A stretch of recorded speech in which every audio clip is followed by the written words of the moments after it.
मैं एक मेरी पास हूँ, इसे रुक। हाथ लगाने की दोबारा गलती मत करना। रिलैक्स, मैं क्या तमाशा मत करो। चल के गाड़ी में बैठो, घर चल के बात क्या करेंगे। फर्क पड़ता है, पुलिस वाले हैं ना ये सब। तुम्हारे बाप की तनख्वाहदार हैं। क्या हो जाएगा ज्यादा? तुम मेरा कत्ल भी कर दोगे ना अपने बाप की तरह तो कुछ नहीं कहेंगे तुम्हें। मैं तुमसे कह रहा हूँ घर चल के आराम से बात करेंगे। अगर बाबा साहब ने ये सब कुछ किया वो तुमसे माफी मांगेंगे, तुम्हारी फैमिली से माफी मांगेंगे। चलो चल के गाड़ी में बैठो। मुझे नहीं जाना तुम्हारे साथ। आपकी तहजीब मेरे आगे मुंह दिखाने के लायक नहीं रही। जबान संभाल के बात करो। आवाज खता तो नहीं हो गए तुम्हारे? आवाज ठीक हो गए, आप सबकी सच्चाई जान के। ये तुम कैसी बातें कर रही हो मुझसे लड़की? इस लड़की को आपके शौहर ने मरवाने की कोशिश की थी।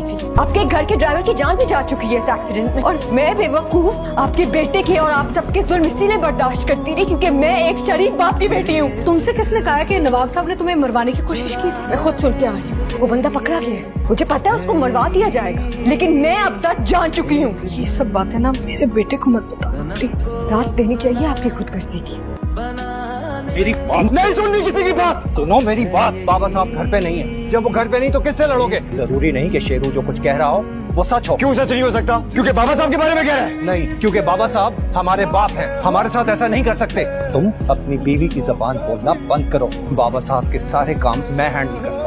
कई गलत काम भी करता हूँ, लेकिन किसी की जान लेने के बारे में मैं सोच भी नहीं। आपके सामने बोल रहा था शेरू, सब कुछ आपके सामने बोला है उसने। शेरू का ये सब कुछ कहने के बहुत सारे रीजन हो सकते हैं। वो क्यों झूठ बोलेगा? बाबा साहब के बारे में क्यों झूठ बोलेगा वो? जबकि वो जानता है अगर पकड़ा गया बाबा साहब नहीं छोड़ेंगे उसे, वो क्यों झूठ बोलेगा? रात को बाबा साहब घर आएंगे, सब कुछ सेटल हो जाए। फिलहाल अपने कमरे में जाओ, जाके अपनी बीवी को समझाओ। एक बात याद रखिएगा, जो कुछ शेरू ने कहा, अगर वो सच निकला तो मैं किसी को नहीं छोड़ूंगा, चाहे वो बाबा साहब ही क्यों ना हो।